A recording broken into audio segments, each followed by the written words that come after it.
Alright, YouTube land, we're back with another video. Today we've got a Galaxy DX94 HP. Brand new out of the box. Haven't done anything to this radio. I was going to convert it over for the customer and get it going, but then I pulled these screws out and I said, wait.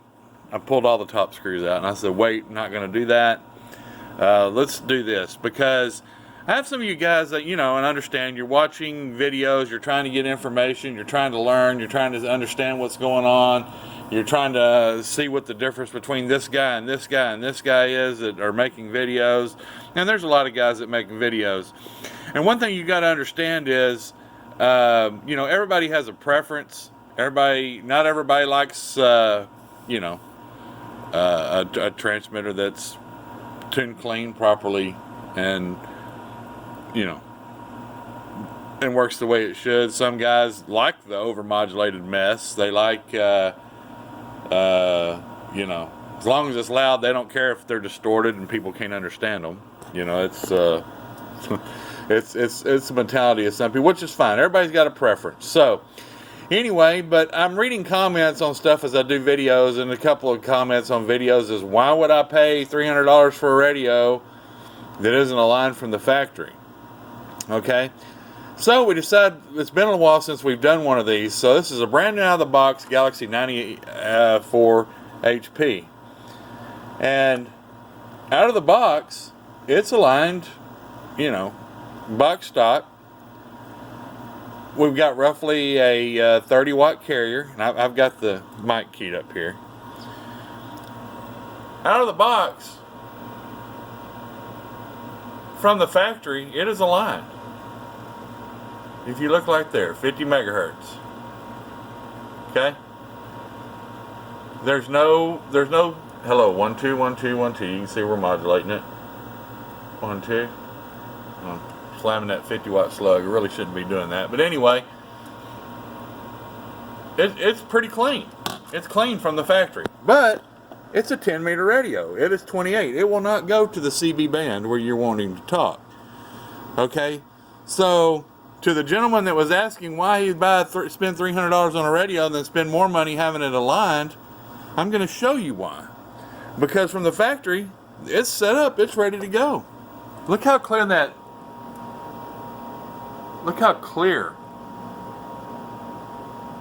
reference is. It's clear. Everything's great from the factory. Okay? Now, here's the misconception that people don't understand. Two things happen here. Okay. When you buy a brand new radio out of the box, 99% of the shops out there, they go in and convert it, they turn crap wide open, you get a splatter box. Okay? But not all of it's on them, because basically just from the act of changing this radio from 10 meters to 11 meters, okay, will cause IMD problems, because the radio is no longer in tune. Okay, so the process of tuning one of these radios out, the way we do it, like you see in the videos, you're mainly going to be talking on 11 meters. Okay, none of you guys hardly use this as a dual purpose radio. Some people do. But you're going to be on 11 meters or the band right above it or band right below it. So that's where the radio needs to be lined and set up. Okay? And we're going to show you real quick what happens. So anyway, you're getting a good picture here. And let's get a broad picture. Let's go to 300 megahertz. Oh, hold on. 28.2. Wait, what channel? What frequency on? 28.405. Okay. 28.405 center frequency. Let's go to 300 megahertz span. Now we're keyed up, as you can see. Looks good. Okay, keyed up, about a 30 watt carrier. We're clear. The only thing you got right there, and it's picking me up as I talk, as you can see, is the center frequency. That's all you got. 1 2 3 4 5 4 3 2 1. Hello. Okay. So what I'm going to do, turn the radio off. I'm going to take the cover off. Okay? I'm going to do the channel conversion real quick, which is removing this wire from where it's at and putting it over to the next pin. That's all there is to converting this radio. So I'm going to do that, and I'm going to show you the difference. So guys, what I need you to do is just stand by for a second, and while I do that, I'm actually going to I'm not going to stop the video.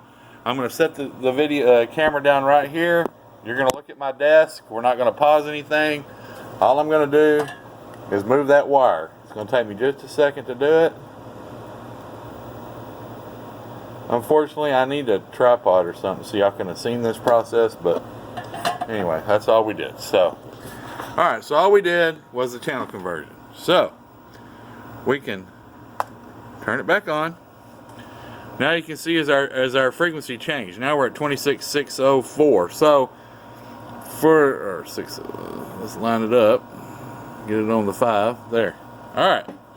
I'm not going to touch anything. All I've done is convert it over. So we're going to go to a center frequency, 26.605. Now, here you go. Are you ready?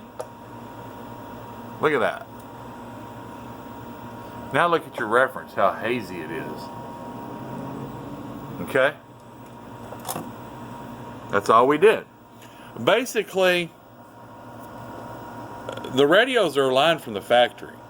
So the gentleman that is asking, why would I pay for a radio? Well, if you buy a CB radio that's only 40 channel CB, a Galaxy like a 959, it's going to be aligned, you know. The main problem we got, and we'll show it better at 50 megahertz. Let's go back to 50 megahertz. I'm sorry. Hold on. 26. I keep hitting the wrong thing. 6.605. Alright. Now we're going to go to a span of 50 megahertz. Now, this is where you can see what's going on much better. You see it all there, the nastiness. Now, so what happens is you buy a radio, typical radio, you know, from a typical shop that all they do is, you know, a hack shop basically. Anybody that's doing MPC mod swing kits and all that. Just put it out there. The ones that are causing warranties to be voided. Okay, so you convert that. They convert it over. Do what I just did. Now they got a nasty radio. Now this radio still got all the limiters intact. It is box freaking stock. So what do you think's going to happen when I go turning things wide open? If I go turning things wide open and everything, this thing's really going to get bad. You know, I've showed y'all videos in the past of stuff that's come in and it's just blowed up on the spectrum analyzer and it's square waved out the kazoo. Okay, guys, unless you're picking a shop, and it's not necessarily me, there's others out there that completely go through these radios, that completely go through these export radios at the time that you're buying them. Yeah, you're going to spend a little more money. I mean, because the standard is for most of the shops is convert it over, charge you $40, you know, turn shit wide open and send it out the door. That's the standard, and you're not getting your money's worth. Yeah, it shows a lot of watts on a bird meter, and then they show you the average watts, which please don't fall for that. A bird meter reads carrier power. That's not RMS. I don't care what anybody says. You're falling into the trap there. See. And you're definitely not getting what you pay for. When you spend $50 to $75 more, you're going to get you something that's going to out-talk the rest. That's going to hear better too. Now, we ain't even touched on the receiver, okay? Because the receiver's the same way. The receiver's set up for 28 megahertz. Now, for you guys that are wanting dual purpose, you know, that's fine. You know, I ask questions when you sell me the radio. Do you have a license? Are you a licensed amateur operator? We use it. We can make this thing. We can wideband this. It ain't a problem. We can clean it up across the board. That's not an issue. You know, but I'm just showing you guys the way this works. You get it right out of the factory, right out of the box, and that's the way it works. So Anyway, we're going to be quiet. I've got to get to work on this. There's going to be a after report on this radio later on today. And this is just something I wanted to upload real quick to show you guys what's going on and why I do what I do. There's others that do good jobs. You know, if they're basically not offering a comprehensive tune-up where they go through the whole thing, you're not getting what you pay for. You know, and that's just the way it is. And that's why we offer this service on new radios. We offer this like the 94 HP I did yesterday that's 10 years old. You know, the guy's had forever. And, you know, just never seemed right. Wanted it gone through. That's why we do what we do. So, anyway, guys, I got to get out of here. Got a lot of work to do. Got to get this one ready to go out to the customers. So, there'll be a video on this one when it's done here in a little bit. So, y'all have a good one. Be safe, be careful, and be kind. We'll catch you next time. I got to go.